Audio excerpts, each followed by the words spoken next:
Now we're going to switch gears and check out some of the new Camera Raw 5 stuff that we get inside of Photoshop CS4. I'm going to tell you this, if you've used Camera Raw before, these changes are significant. This is probably, for photographers, one of the biggest changes inside of Photoshop CS4 is the new Camera Raw.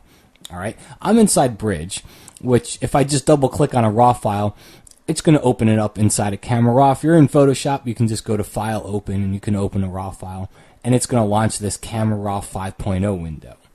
Now, the first thing I'm going to do here is actually nothing related to a new CS4 feature. I'm going to take the spot removal tool, and I'm just going to click on some of these footsteps. And even though they're not spots, they happen to be in an area where there's just a lot of the same texture around them. So I'm going to get away with being able to fix them with the spot removal tool.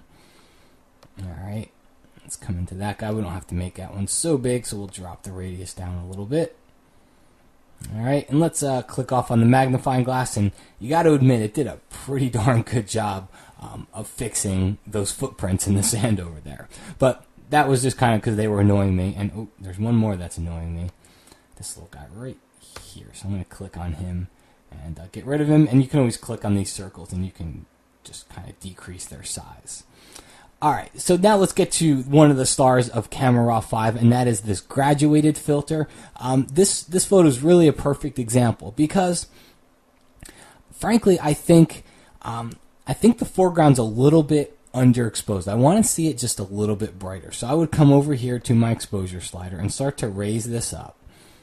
And the problem I'm going to have here is the sky was already kind of blah to begin with, but now I've really started to just overexpose the sky. And if I come up to the top right here and I turn on my clipping warnings, we're going to see that we have overexposed parts of the sky. Well, I could come down here to recovery and I can recover some of the details so it's not all white, but it's still not all that much better. I mean, the sky's just blah. It's just white. There's nothing special about it. But I remember a lot more color when I was there. So what we can do is come up here to this graduated filter. And what it does is it simulates a gradiated neutral density filter that you would use out in the field, or maybe one of those tricks that we used to do inside of Photoshop with the gradient tool. Well, it's simulating that inside here, inside Camera Raw. So the way it works here is you've got your sliders over here on the right hand side. I'm just going to reset most of them back to 0. The one I would worry about here is exposure. What I want to do is bring down the exposure of the sky. So I'm just going to drag this down. We'll go down about a whole stop, maybe a little bit more.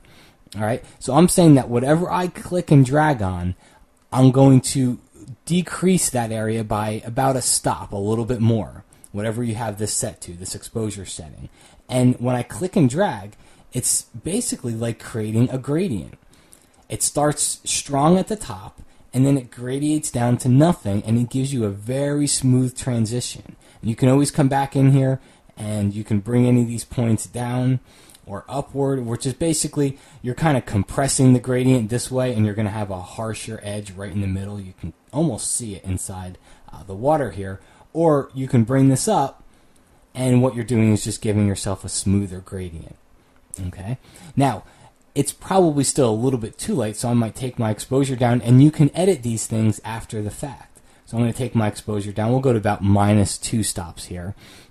And I can change anything because this is a raw file. This is all non-destructive. That's what's so cool about this stuff.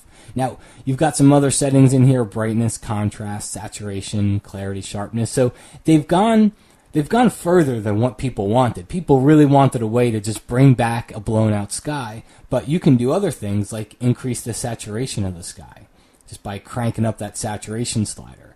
I've also got a color option down here, which you'll see that there's all these little color swatches and a color picker here, so I can experiment and maybe add blue, a little bit more blue to it, or maybe just go the opposite way and go with maybe more of a warmer color. Okay, so you can come in there and change the color, but honestly, I'm just going to leave it as is.